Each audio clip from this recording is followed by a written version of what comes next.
Matthieu, chapitre 26.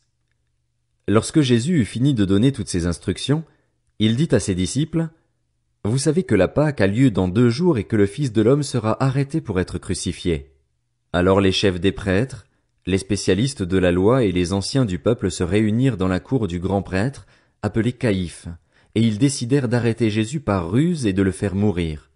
Cependant, ils se dirent, « Que ce ne soit pas pendant la fête, afin qu'il n'y ait pas d'agitation parmi le peuple. » Comme Jésus était à Béthanie, dans la maison de Simon le lépreux, une femme s'approcha de lui avec un vase qui contenait un parfum de grande valeur.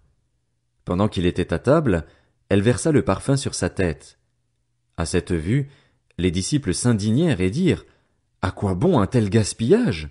On aurait pu vendre ce parfum très cher et donner l'argent aux pauvres. » Le sachant, Jésus leur dit, « Pourquoi faites-vous de la peine à cette femme?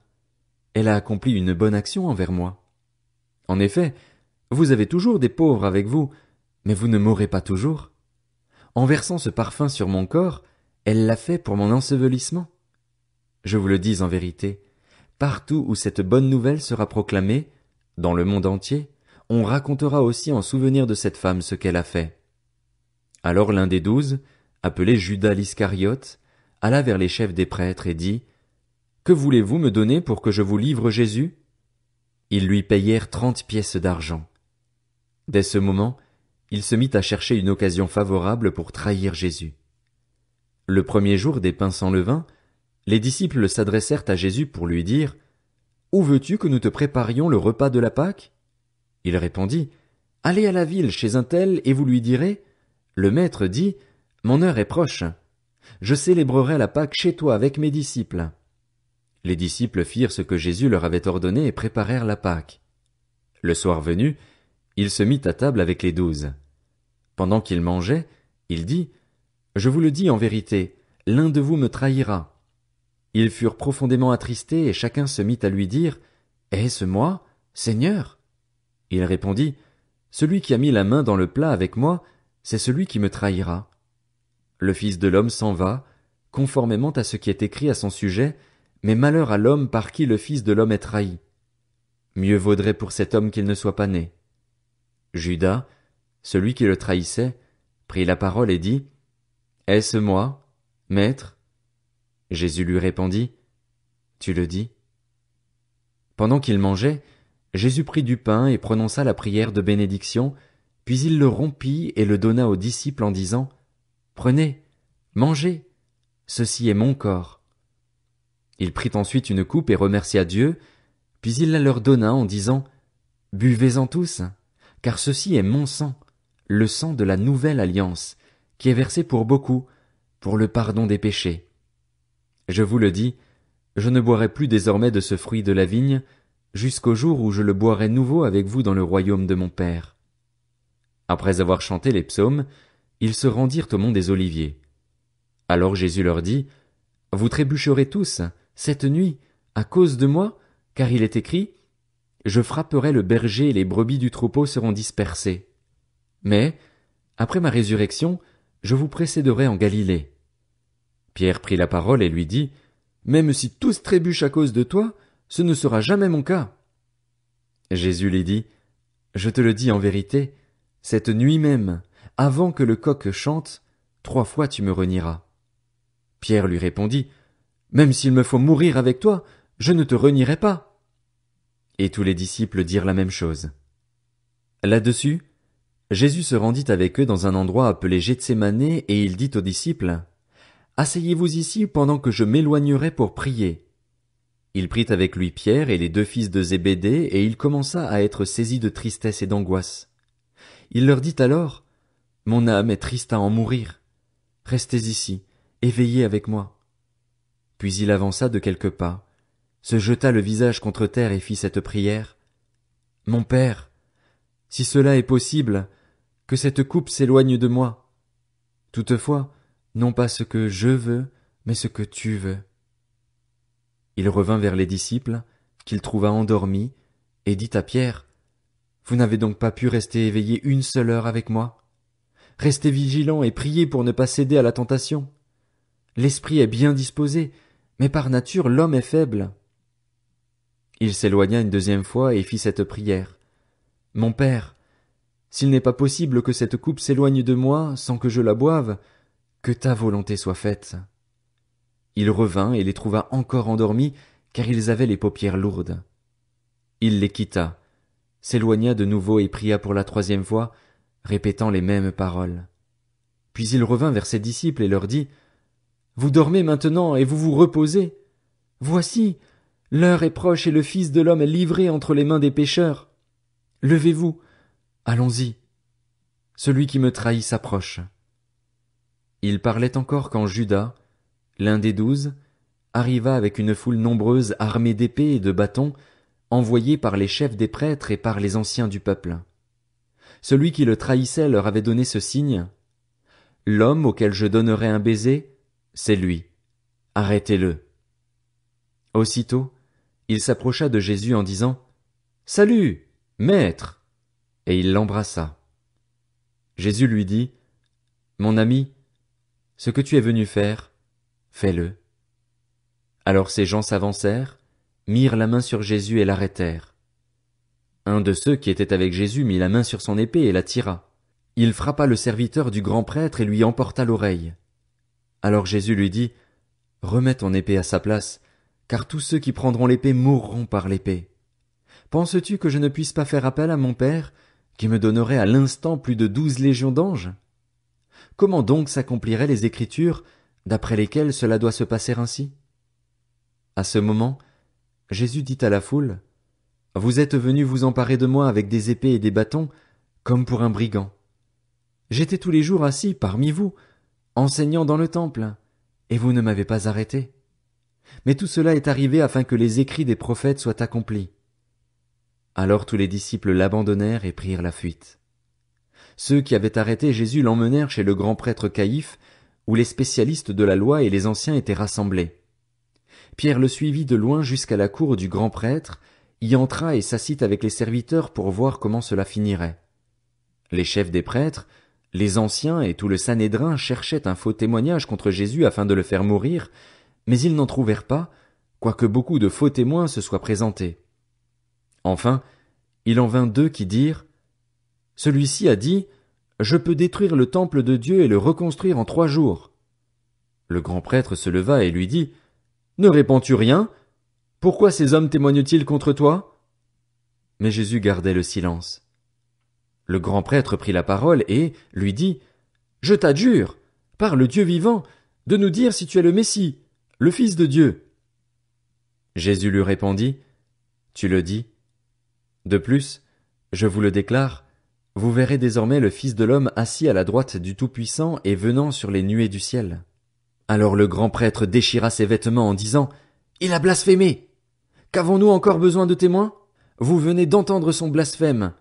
Qu'en pensez-vous? » Ils répondirent « Il mérite la mort. » Là-dessus, ils lui crachèrent au visage et le frappèrent à coups de poing. Certains lui donnaient des gifles en disant « Christ, prophétise-nous qui t'a frappé. » Or Pierre était assis dehors dans la cour. Une servante s'approcha de lui et dit « Toi aussi, tu étais avec Jésus le Galiléen. » Mais il le nia devant tous en disant « Je ne sais pas ce que tu veux dire. » Comme il se dirigeait vers la porte, une autre servante le vit et dit à ceux qui se trouvaient là « Cet homme aussi était avec Jésus de Nazareth. » Il le nia de nouveau, avec serment. « Je ne connais pas cet homme. » Peu après, ceux qui étaient là s'approchèrent et dirent à Pierre « Certainement, toi aussi tu fais partie de ces gens-là, car ton langage te fait reconnaître. » Alors il se mit à jurer en lançant des malédictions. « Je ne connais pas cet homme. » Aussitôt un coq chanta. Pierre se souvint alors de ce que Jésus lui avait dit « Avant que le coq chante, tu me renieras 3 fois. » Il sortit et pleura amèrement. Matthieu, chapitre 27. Le matin venu, tous les chefs des prêtres et les anciens du peuple tinrent conseil contre Jésus pour le faire mourir. Après l'avoir attaché, ils l'emmenèrent et le livrèrent à Ponce Pilate, le gouverneur.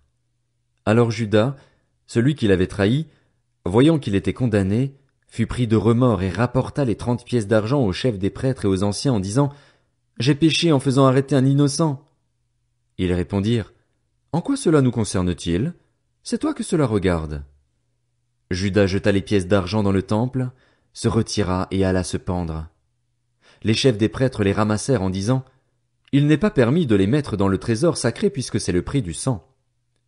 Après en avoir délibéré, ils achetèrent avec cet argent le champ du potier pour y ensevelir les étrangers. C'est pourquoi ce champ a été appelé champ du sang jusqu'à aujourd'hui. Alors s'accomplit ce que le prophète Jérémie avait annoncé. Ils ont pris les 30 pièces d'argent, la valeur à laquelle il a été estimé par les Israélites, et ils les ont données pour le champ du potier, comme le Seigneur me l'avait ordonné. Jésus comparut devant le gouverneur. Celui-ci l'interrogea. Es-tu le roi des Juifs? Jésus lui répondit. Tu le dis. Mais il ne répondit rien aux accusations des chefs des prêtres et des anciens. Alors Pilate lui dit. N'entends-tu pas tous ces témoignages qu'ils portent contre toi? Mais Jésus ne répondit sur aucun point, ce qui étonna beaucoup le gouverneur.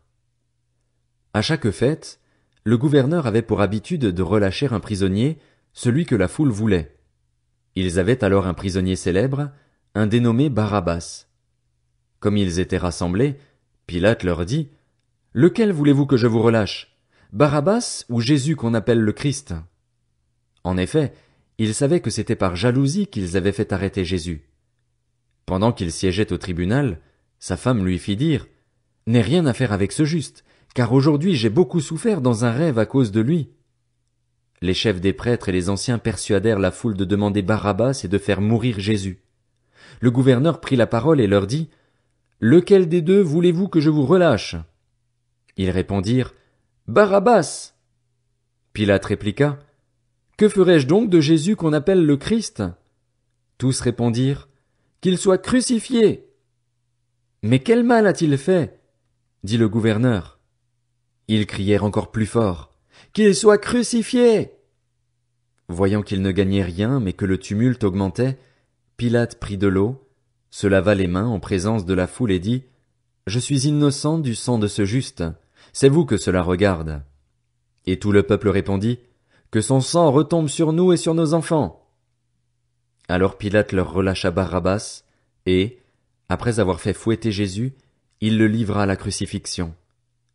Les soldats du gouverneur conduisirent Jésus dans le prétoire et rassemblèrent toute la troupe autour de lui. Ils lui enlevèrent ses vêtements et lui mirent un manteau écarlate.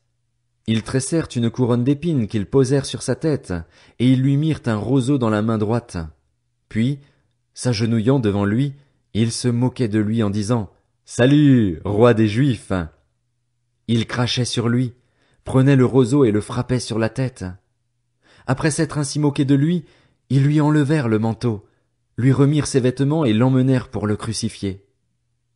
Lorsqu'ils sortirent, ils rencontrèrent un homme de Cyrène appelé Simon et le forcèrent à porter la croix de Jésus. Arrivés à un endroit appelé Golgotha, ce qui signifie lieu du crâne, ils lui donnèrent à boire du vinaigre mêlé de fiel. Mais quand il l'eut goûté, il ne voulut pas boire. Ils le crucifièrent, puis ils se partagèrent ses vêtements en tirant au sort, afin que s'accomplisse ce que le prophète avait annoncé. Ils se sont partagés mes vêtements et ils ont tiré au sort mon habit. Puis ils s'assirent et le gardèrent. Pour indiquer le motif de sa condamnation, on écrivit au-dessus de sa tête, « Celui-ci est Jésus, le roi des Juifs. » Avec lui furent crucifiés 2 brigands, l'un à sa droite et l'autre à sa gauche. Les passants l'insultaient et secouaient la tête en disant, « Toi qui détruis le temple et qui le reconstruis en 3 jours, sauve-toi toi-même. Si tu es le Fils de Dieu, descends de la croix. » Et les chefs des prêtres, avec les spécialistes de la loi et les anciens, se moquaient aussi de lui et disaient, « Il en a sauvé d'autres et il ne peut pas se sauver lui-même. S'il est roi d'Israël, qu'il descende maintenant de la croix et nous croirons en lui. Il s'est confié en Dieu, que Dieu le délivre maintenant, s'il l'aime. En effet, il a dit, « Je suis le Fils de Dieu. » Les brigands crucifiés avec lui l'insultaient eux aussi de la même manière. De midi jusqu'à 3 heures de l'après-midi, il y eut des ténèbres sur tout le pays. Vers 3 heures de l'après-midi, Jésus s'écria d'une voix forte, « Élie, Élie, lama sabachthani » c'est-à-dire, « Mon Dieu, pourquoi m'as-tu abandonné ?» Quelques-uns de ceux qui étaient là, après l'avoir entendu, disaient, il appelle Élie. Aussitôt l'un d'eux courut prendre une éponge qu'il imbiba de vinaigre. Il la fixa à un roseau et lui donna à boire. Mais les autres disaient, laisse donc, voyons si Élie viendra le sauver. Jésus poussa de nouveau un grand cri et rendit l'esprit. Et voici que le voile du temple se déchira en deux depuis le haut jusqu'en bas, la terre trembla, les rochers se fendirent, les tombeaux s'ouvrirent et les corps de plusieurs saints qui étaient morts ressuscitèrent. Étant sortis des tombes, ils entrèrent dans la ville sainte après la résurrection de Jésus et apparurent à un grand nombre de personnes. À la vue du tremblement de terre et de ce qui venait d'arriver, l'officier romain et ceux qui étaient avec lui pour garder Jésus furent saisis d'une grande frayeur et dirent « Cet homme était vraiment le Fils de Dieu ». Il y avait là bien des femmes qui regardaient de loin. Elles avaient accompagné Jésus depuis la Galilée pour le servir. Parmi elles figurait Marie de Magdala, Marie la mère de Jacques et de Joseph, et la mère des fils de Zébédée. Le soir venu arriva un homme riche d'Arimathée, du nom de Joseph, qui lui aussi était un disciple de Jésus. Il alla trouver Pilate et demanda le corps de Jésus. Alors Pilate ordonna de le lui remettre. Joseph prit le corps, l'enveloppa dans un drap de lin pur et le déposa dans un tombeau neuf qu'il s'était fait creuser dans la roche. Puis il roula une grande pierre à l'entrée du tombeau et s'en alla. Marie de Magdala et l'autre Marie étaient là, assises vis-à-vis du tombeau. Le lendemain, qui était le jour après la préparation du sabbat, les chefs des prêtres et les pharisiens allèrent ensemble chez Pilate et dirent « Seigneur, nous nous souvenons que cet imposteur a dit, quand il vivait encore, « Après 3 jours je ressusciterai ». Ordonne donc que le tombeau soit gardé jusqu'au 3e jour, afin que ses disciples ne viennent pas voler le corps et dire au peuple « Il est ressuscité ». Cette dernière imposture serait pire que la première. Pilate leur dit « Vous avez une garde. Allez-y, gardez-le comme vous le souhaitez. » Ils s'en allèrent et firent surveiller le tombeau par la garde après avoir scellé la pierre. Matthieu, chapitre 28. Après le sabbat, à l'aube du dimanche, Marie de Magdala et l'autre Marie allèrent voir le tombeau. Soudain, il y eut un grand tremblement de terre, car un ange du Seigneur descendit du ciel, vint rouler la pierre de devant l'ouverture et s'assit dessus. Il avait l'aspect de l'éclair et son vêtement était blanc comme la neige. Les gardes tremblèrent de peur et devinrent comme morts. Mais l'ange prit la parole et dit aux femmes, « Quant à vous, n'ayez pas peur, car je sais que vous cherchez Jésus, celui qui a été crucifié. Il n'est pas ici, car il est ressuscité, comme il l'avait dit. Venez voir l'endroit où le Seigneur était couché et allez vite dire à ses disciples qu'il est ressuscité. Il vous précède en Galilée, c'est là que vous le verrez. Voilà, je vous l'ai dit. » Elles s'éloignèrent rapidement du tombeau, avec crainte et une grande joie, et elles coururent porter la nouvelle aux disciples. Et voici que Jésus vint à leur rencontre et dit, « Je vous salue. » Elles s'approchèrent, s'agrippèrent à ses pieds et se prosternèrent devant lui. Alors Jésus leur dit, « N'ayez pas peur. Allez dire à mes frères de se rendre en Galilée. C'est là qu'ils me verront. » Pendant qu'elles étaient en chemin, quelques hommes de la garde entrèrent dans la ville et annoncèrent aux chefs des prêtres tout ce qui était arrivé. Après s'être réunis avec les anciens pour tenir conseil, ceux-ci donnèrent une forte somme d'argent aux soldats avec cette consigne. « Dites que ces disciples sont venus de nuit voler le corps pendant que vous dormiez.